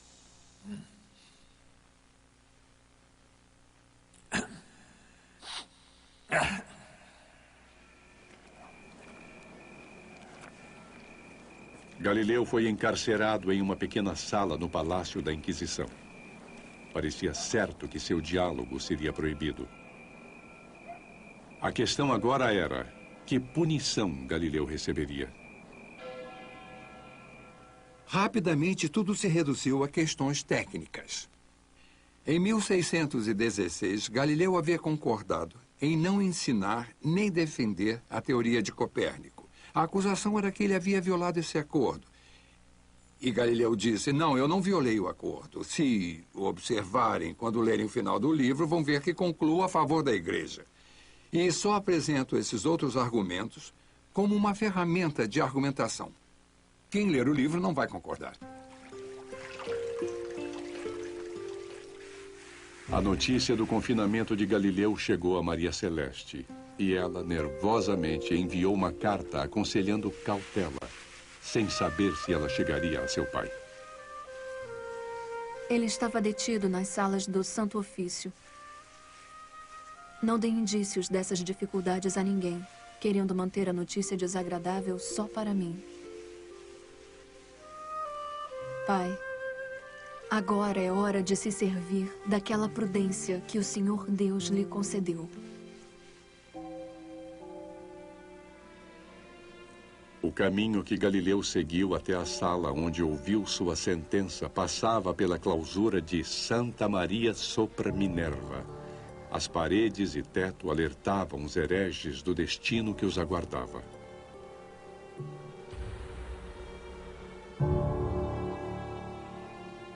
As pessoas que conduziam a Inquisição esperavam que qualquer um que viesse à Inquisição e visse essas cenas de pessoas que morreram na fé correta, percebesse que devia usar a coragem dos mártires para enfrentar seu próprio caso, enfrentar sua heresia sinceramente e ir para sua punição com a consciência limpa, porque ela foi levada de volta à ortodoxia.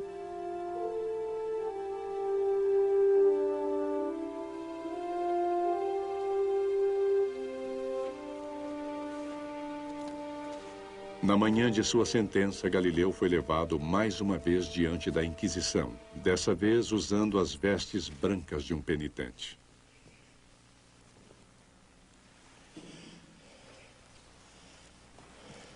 Nós pronunciamos a sentença. Declaramos que o senhor Galileu Galilei, por motivo das questões detalhadas nesse julgamento, declarou-se no julgamento deste santo ofício veementemente suspeito de heresia. Ou seja, tendo defendido e acreditado em uma doutrina falsa e contrária à Escritura, de que o Sol é o centro do mundo e não se move, e que a Terra não é o centro do mundo e se move.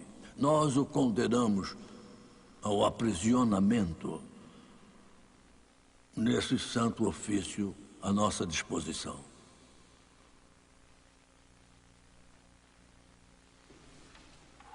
Um acordo provavelmente foi feito. Galileu teve a chance de renunciar a seus erros.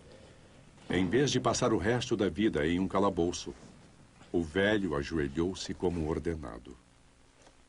Eu, Galileu, filho de Vincenzo Galilei de Florença, 70 anos de idade, ajoelho-me diante do Senhor. Juro que sempre acreditei e acredito agora, e com a ajuda de Deus sempre acreditarei em tudo o que é ensinado, defendido e pregado pela Santa Igreja Católica. Eu abjuro com fé sincera e sincero coração. Eu amaldiçoo e abomino quaisquer erros e heresias. Que Deus me ajude. Amém.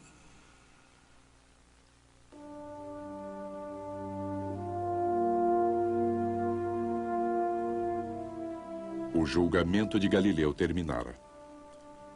Esperando na embaixada da Toscana, ele ficou sem saber durante meses quando teria permissão para voltar para casa. O diálogo sobre os dois grandes sistemas do mundo foi adicionado ao índex de livros proibidos. Ficaria proibido pelos 200 anos seguintes. Galileu acreditava que o Papa Urbano VIII o protegeria da censura. Mas o Papa não o fez. Ser Papa é diferente de ser cardeal. O Papa tinha muitas batalhas para travar, sendo a mais importante a Reforma Protestante. E lá ele era o chefe da Contra-Reforma Católica. E Urbano realmente foi acusado de não fazer as coisas certas para favorecer a causa católica. O Papa demonstrou grande interesse no que Galileu estava fazendo. Mas o Papa, de muitas formas, tinha outras preocupações além da ciência. Urbano VIII estava diante da Guerra dos 30 Anos. Todo o reino está sob a sombra de uma guerra civil, horrível, cruel, que estava dividindo o mundo cristão. Então, quando Galileu foi a julgamento, o Papa não podia se arriscar a defender seu amigo quando ele pessoalmente estava sob tal escrutínio.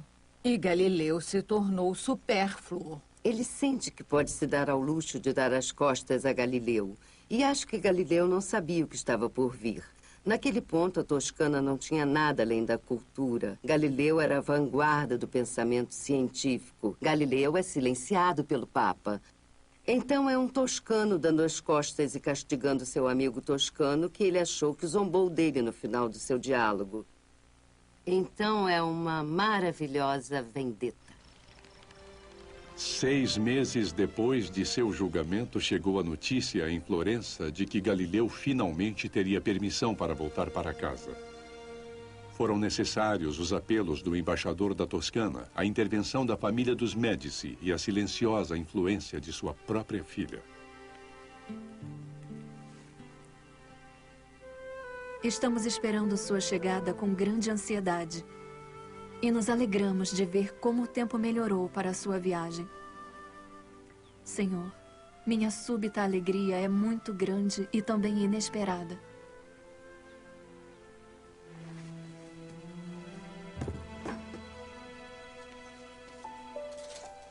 Galileu foi para casa, mas ficou em prisão domiciliar, sem poder ensinar, viajar, nem visitar sua filha sem permissão. Ele assinava suas cartas da minha prisão em Arcetri.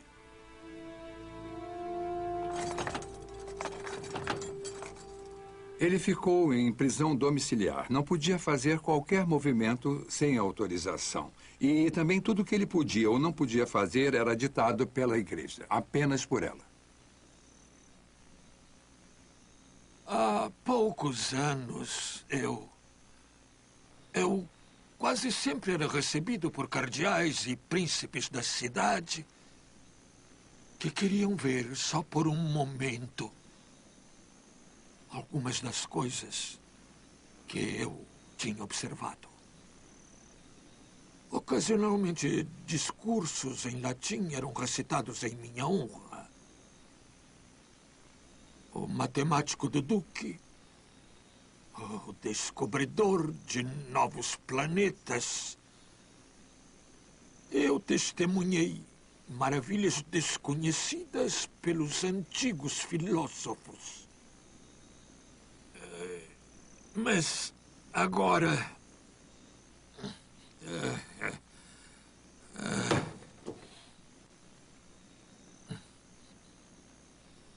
Agora, passo dias estéreis que são longos devido à inatividade e, no entanto, breves, se comparados aos anos que se passaram.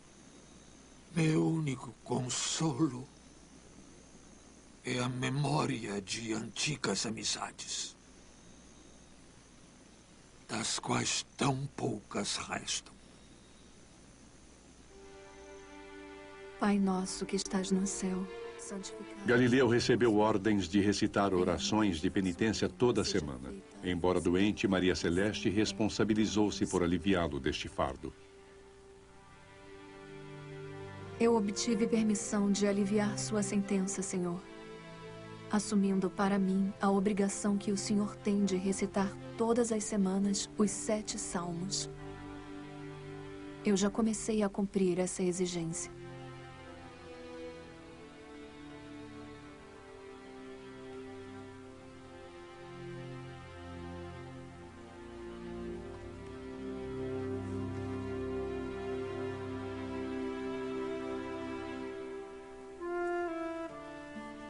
Se eu pudesse também substituir sua punição, eu aceitaria uma prisão ainda mais rígida do que essa em que habito, se ao fazer isso, eu pudesse devolvê-lo à liberdade.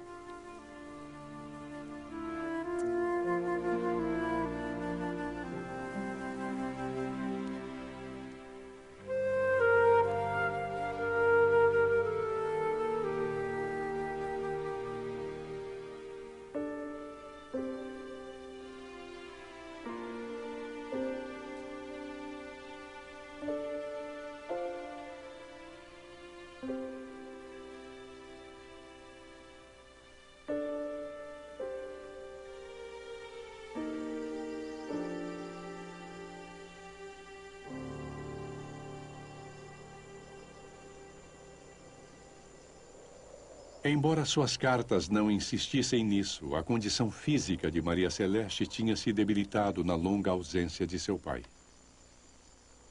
Acho que durante o julgamento de Galileu e detenção após o julgamento, ele estava muito magoado e muito carente para perceber o estado ao qual ela tinha se reduzido.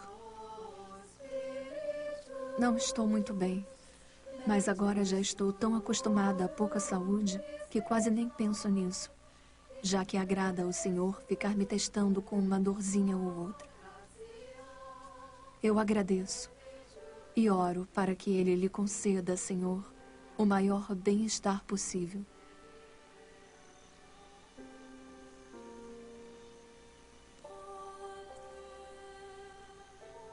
No fim de março, chegou a notícia de que Maria Celeste estava gravemente doente, com febre. Nos 10 dias seguintes, Galileu fazia curta caminhada até o convento tentando ficar com ela. Mas uma noite ela sucumbiu à disenteria, deixando o mundo com a idade de 33 anos.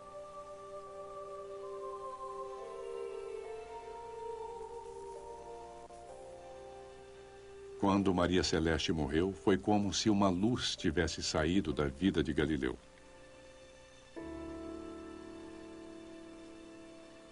Só quando ele chegou em casa, como relatou, depois em cartas a vários colegas, ele descobriu que ela estava tão enfraquecida que então acabou sucumbindo a uma doença muito comum, mas que não precisava ter sido fatal. Mas no estado dela, acabou por matá-la.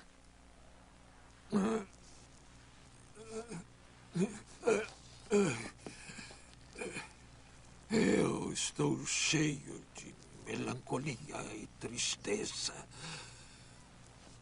Tenho horror de mim mesmo. E constantemente ouço minha amada filha me chamar.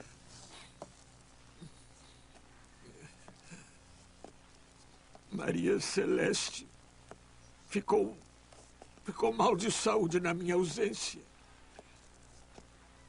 E ela não se cuidou. Vá, adeus. Ela era uma grande mulher e de mente rara. De bondade singular. E tinha um carinho muito grande por mim.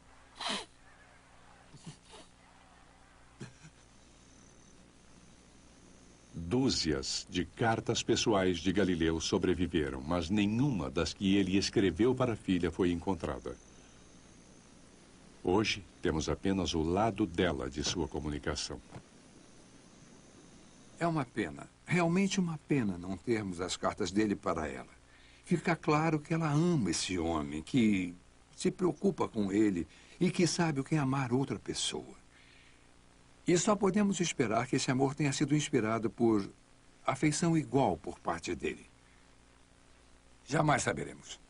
Com certeza, ele respondia às cartas dela. Não há dúvidas quanto a isso, porque em todas as cartas há frases como o senhor me pediu isso, o senhor me disse aquilo. Então, é quase possível reconstruir o que ele disse, mas não se pode saber como soava.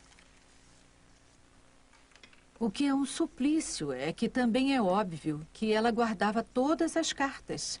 Porque ela dizia isso repetidamente. Eu guardo todas elas, eu as releio sempre que posso, porque me trazem grande alegria. Então, onde elas estão?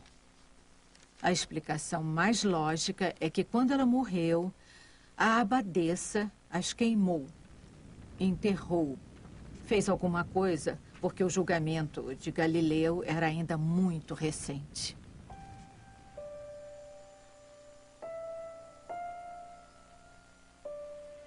Lutando contra a progressiva cegueira e quase sempre confinado à sua cama, Galileu começou a reexaminar seu próprio trabalho anterior.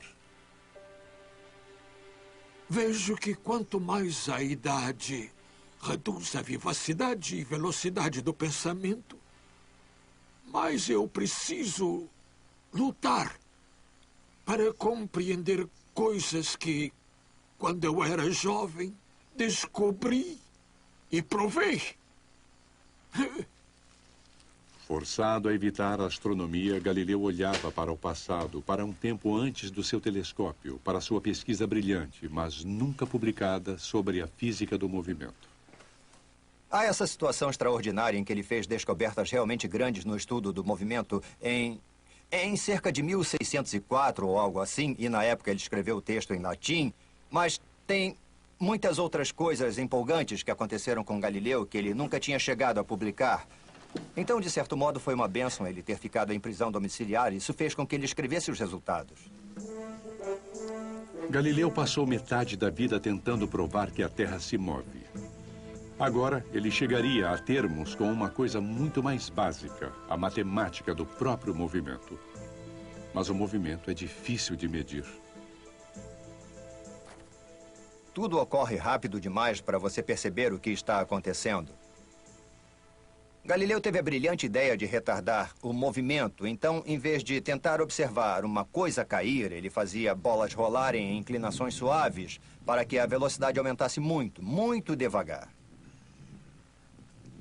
Galileu raciocinou que conforme as bolas rolavam descendo as inclinações, elas aceleravam, assim como faziam em queda livre, muito mais lentamente. Enquanto jovem, Galileu projetou um nível inclinado com muita precisão, uma das peças mais importantes do aparato experimental da história da ciência. Galileu não deixou nenhum plano para trás para seu nível inclinado, mas com base em suas notas experimentais, o professor Roberto Caparelli está usando o que ele acredita ser o projeto original de Galileu para descobrir como ele foi capaz de medir a aceleração com precisão.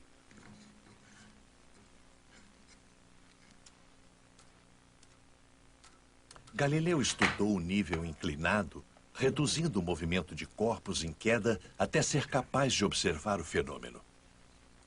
Ele foi capaz de medir exatamente com que velocidade a bola rolou, marcada com o balanço de um pêndulo. Galileu tinha certeza de que a aceleração estável deve ser governada por uma regra matemática. Ele pega um plano levemente inclinado e deixa a bola rolar. Ele observa como ela se acelera e então ele mede a que distância ela vai em determinado tempo. E depois faz sua primeira descoberta empírica.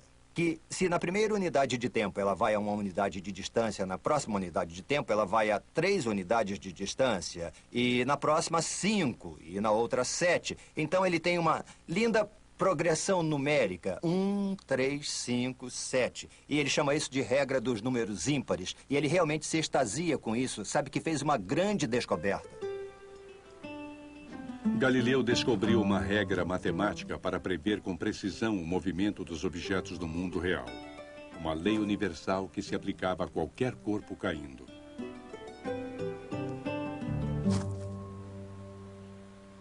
Por baixo dessa linda lei empírica que ele descobriu, ele viu uma lei claramente mais profunda, usando lógica matemática e deduções. E essa foi realmente a chave para todos os grandes sucessos posteriores. Primeiro de Newton e depois de Einstein e todas as outras maravilhas da ciência moderna. Quando jovem, Galileu revolucionou a astronomia, mas aos 74 anos, seu último grande livro revolucionou a física do movimento.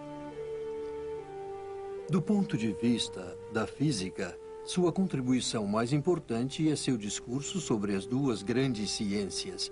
Realmente, é esse livro que fornece a verdadeira base para Isaac Newton. Em uma geração, baseado na obra de Galileu, Newton vislumbrou um grupo de leis tão completas que podia descrever o movimento dos planetas em suas órbitas e como as maçãs caem das árvores. É muito difícil julgar qual parte da obra de Galileu é a mais importante, porque, por um lado, ele estabeleceu algumas das leis básicas da física. Por outro lado, através de seu telescópio, ele descobriu ou provou pela primeira vez que realmente a Terra é apenas um dos corpos do universo. Que aquelas coisas que vemos à noite não são apenas pequenas chamas no céu ou na atmosfera, mas são corpos reais, semelhantes à Terra, que há em todo o universo. Outros corpos que podem ser similares ou diferentes do nosso, mas são nossos irmãos e irmãs no universo. Quando Galileu era jovem, a maioria das pessoas supunha que vivia no centro estático do mundo. Armado com seu telescópio, ele escreveu com convicção que nossa Terra era só mais um dos muitos planetas que giravam em torno do Sol. A Inquisição decidiu proibir o diálogo de Galileu, mas não teve o poder de proibir as ideias de Galileu. Sempre penso que seu diálogo sobre os dois grandes sistemas do mundo foi o livro persuasivo que fez com que fosse intelectualmente respeitável. Acreditar em um mundo que se movia, um universo heliocêntrico, foi o livro que ganhou a guerra.